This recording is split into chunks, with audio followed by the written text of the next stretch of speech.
Piers Morgan's set became a heated battleground when Cenk Uygur opened his mouth.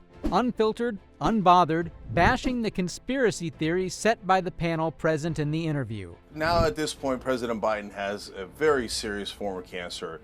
So my heart goes out to him and his family. And this isn't personal.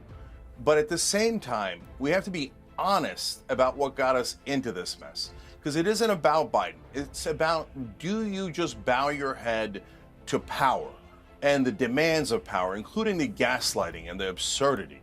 So Democratic leadership told us that Joe Biden was fine, mentally, physically. And they told us that 1,000 times. They were lying. It was obvious that he was not fine. I don't need to be a doctor. I didn't need to be an insider that was with him 24 hours a day. We all saw it in public appearances. It was super obvious. He would shake hands with invisible people. This is not a close case. He would mumble. He would say things like, "We defeated Medicare." Come on. So now I'm supposed to sit here and listen to this absurdity about how he was such a great decision maker when the adrenaline was flowing through him. Adrenaline can lead to bad decisions, and this is just preposterous all around. We've all heard that the former Democratic leader Joe Biden was diagnosed with a critical stage of cancer just after stepping down as the leader of the Democratic Party. Now, this definitely stains the integrity of the Democrats, who clung on to his leadership even when he was battling a terminal disease that surely affected his mental as well as physical health. Not to mention, they went as far as vouching for his second term, even when it became quite apparent as we saw him tumbling down the stairs multiple times, fumbling while speaking, phasing out randomly. Sounds desperate, right? They know that he had this type of cancer. Well, there's only two possible answers. One is Biden said, "Don't test me," and maybe because he was worried that they would come up with things that would show that he shouldn't be president. And he had, let's be honest, infinite greed, infinite ego, and it had to be him. Judging Biden in public, it's obvious why his reign continued despite his conditions. Either the party feared losing much of their power if Biden was sent into recovery mode, or it was Biden who had those feelings and never wanted to let go of the power. This isn't about ageism or health shaming. It's about the fact that a major political party let a clearly unwell man steer the country through a critical presidential term while pretending everything was peachy. That's political malpractice, plain and simple.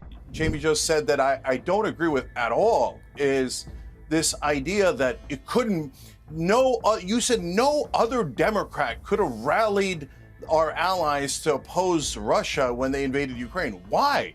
Are all the other Democrats in the country pathetic? This kind of hero worship is absurd. No, many other Democrats would have done the same thing that Joe Biden did, and I would argue a lot better because they were in much better mental shape.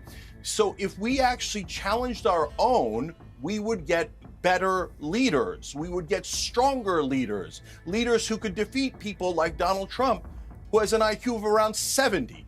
If you can't manage to beat Donald Trump, and it isn't about Biden, there's the same Democratic leadership, the same liars in mainstream media told you that Hillary Clinton couldn't lose, that you shouldn't go with a progressive, you shouldn't go with a populist, you shouldn't go with an outsider, you should go with the insider establishment guys that know everything. Well, that's kind of the hard truth, isn't it?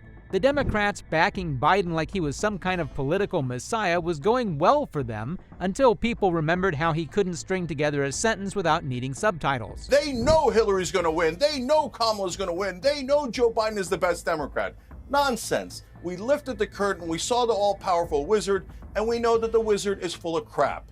So please spare us this apologist nonsense for the great man of Joe Biden. No, he's a normal, egotistical politician. The second possibility is, yes, they tested him, and yes, they hid it. Would that really be surprising, given that how much the Biden administration hid his mental decline? If they hid his physical decline, of course that wouldn't be surprising. Let's stop pretending to be shocked by it. Cenk's absolutely spot on that analysis. Biden wasn't so much chosen as he was practically wheeled in like the last option with the elections nearing. Funny how they called him the safe bet, the stable hand. Turns out the only thing stable was how consistently he tripped over his own policies. And stairs. If you'd give me a chance, he just disagreed pretty strongly with something, and I really think that he needs to study foreign policy more carefully. I don't remember my colleague's name. Oh, yeah, I know. I study foreign policy for a living, and I know the positions of all the various Democrats, and I've watched over 20 years how Democrats respond to Vladimir Putin. The last Democratic president, President Obama, didn't respond to the war in Ukraine, and Joe Biden was advocating for it privately. There are many Democrats who didn't see this as a big an issue as Joe Biden did. We can, all the rest of this stuff is about politics and establishment and anti-establishment stuff. I don't know about any of that.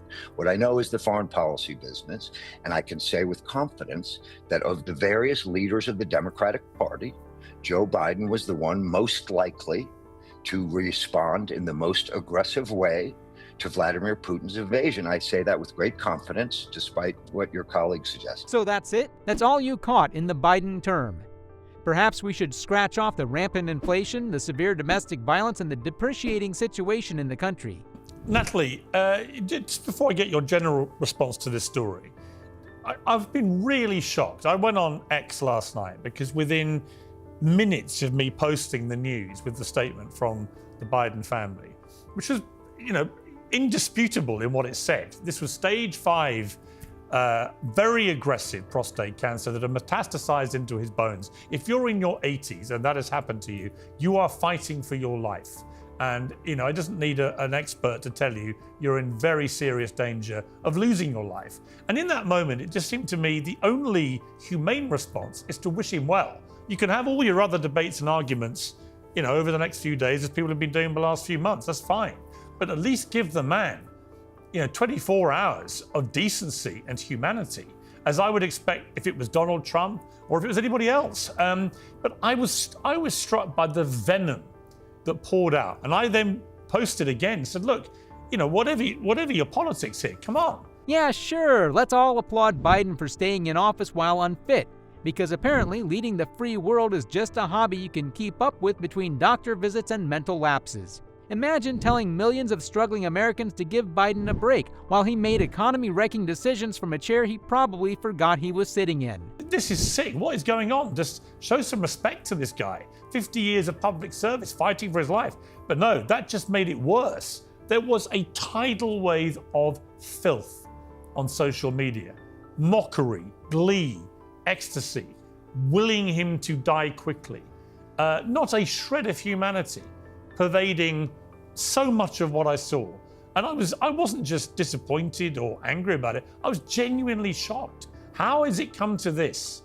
How has our society come to this place where partisan politics is so tribal, so bitter, so uncompromising, that actually even when a man in his 80s is fighting for his life from a deadly cancer, that is a moment to mock him and be gleeful and hope he dies? Well, Piers thought he could steer the discussion into an emotional corner, forcing Cenk and analysts like Natalie Winters to have a shred of sympathy for Biden. But his move backfired the moment he tried to reel Natalie in. Yeah, it's gross. I mean, I obviously condemn that. I'm sure everyone on the panel agrees with me, but I think let's not be myopic. I think we see it certainly on both sides, right? I think with President Trump's 2 assassination attempts, you have Comey posting the 86-47 stones. It's a broader cultural shift. But of course. But I think that's sort of tangential to the issue, or a separate thing.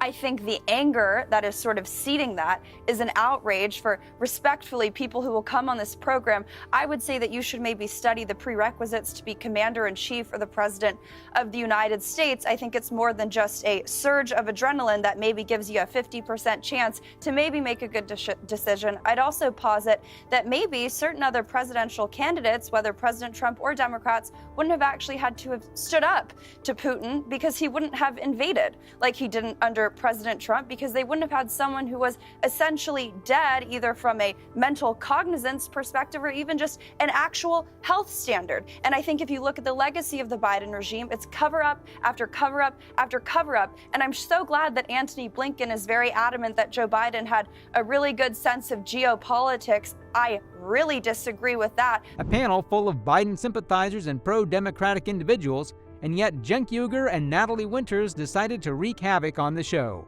By the end, there was no comeback from the panel at Cenk and Natalie for being so blunt and direct at their former leader. Now, if you have liked our insights on the matter, then subscribe to our channel for more of such detailed analysis on this political tug of war.